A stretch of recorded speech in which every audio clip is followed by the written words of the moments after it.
Hello everybody, welcome to Diversity and Inclusion. This is class 2 and this is The Point. We're talking about strengths and working with people based upon strengths.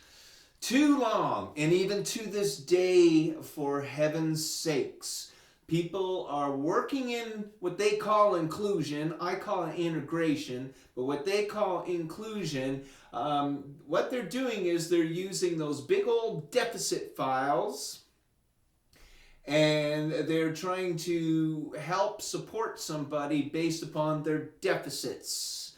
They rely on things like disabling conditions, the definitions of disability, and they base their work on that. In inclusion, we do it a little bit differently. For example, I'm going to be dead honest with you. I never look at the files. I've worked with tons of kids with unrecognized abilities, tons. And I have never looked at one of their files. I have never done any research in disabling conditions. I've had kids with Down syndrome, never read a thing about it. I've had kids with autism, never read a thing about it. Had kids with FASD and all the other stuff that goes along with that, never read a thing about it. I have had a conversation with a kid with FASD about what it meant, but never read a thing about it. Why? Because that's not important to me. Those are just labels, and they're deficit labels that get stuck on you, and they're really hard to get off, as they say in the community. And I always like to try to get to know who the person is and what their strengths are, what they're good at. I know what they're struggling with. I see it in the daycare. I see it when we're working with. I know what you're having some troubles with. And but I can't do anything about it unless I know what you're good at, what your passions are, what your strengths are. And so we plan activities and opportunities and experiences based upon your strengths to lift you up and rise you up on your own strengths and gifts. Because that's what inclusion is. I'll give you a quick little story. And maybe this is one of the times I really learned that lesson. But I worked with this kid named Patrick. And Patrick, holy smokes, he struggled with language and speech.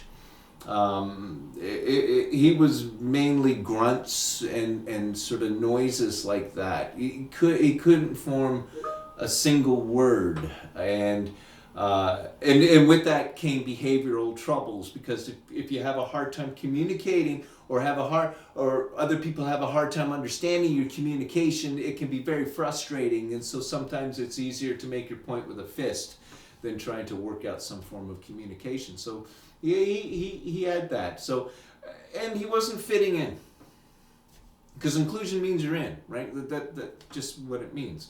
And he wasn't fitting in, so we weren't being very inclusive. So we had to figure out something how we're going to bring Patrick in. So all the experts said all the sort of therapeutic stuff we had to do with him, but it just didn't feel good in my guts. It just didn't feel right to me. So I ended up asking his mom when she picked him up, and I said, "What's Patrick into? Like, I don't have a clue about this kid. I don't have a clue about him." And she said, "Oh my God, pirates! It's just pirates. Everything's pirates with Patrick," which made a big connection to some of his behavioral problems, his pirate play that he was doing that we didn't realize was pirate play. So, all right, pirates. So guess what we did? Yeah, we went thematic. I'm sorry. I'm an emergent curriculum guy, but I'll do anything for a kid. I'll do anything to make sure that kid fits in. So we did a bunch of pirate stuff. We just sort of immersed the room in pirates. I like pirates. So we immersed the room in pirates. We had sword fighting. We had a dramatic play that was pirates. We had like pirate stuff in the sensory table. That was it. I still remember. The morning Patrick came in when my colleague and I spent the weekend at the daycare making this pirate symbolic play area and this pirate ship and stuff like that. And again, I'll do anything for a kid to feel included. I'll put the time in. And when he came on Monday morning, his jaw just dropped.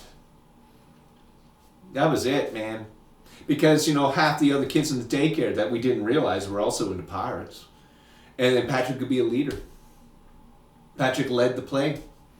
Patrick led all the symbolic play, led all the sensory play, which then morphed into all kinds of other play other than pirates. And then all the kids saw Patrick differently, right? They didn't see him as the kid who couldn't speak and got himself into trouble a lot. They saw him, holy smokes, that's the kid who really knows pirate play and a really darn good sword fighter. And then he got friendships. And the friendships were the things that built him and helped him. Now, Patrick ended up moving to another daycare center because mom got another job. So, we saw little bits and pieces of sort of progress in his language. But then it was like 5 years later.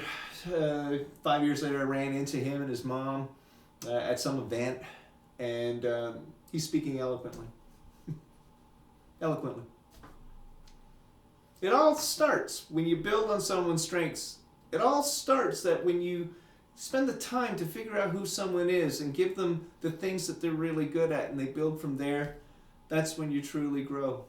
That's the fertile ground. That's the nurturance that people need. You're never built from your deficits. You are never built on what you can't do. You are always built on what you're good at, and you're always built on what you can do, because we all know that's the point.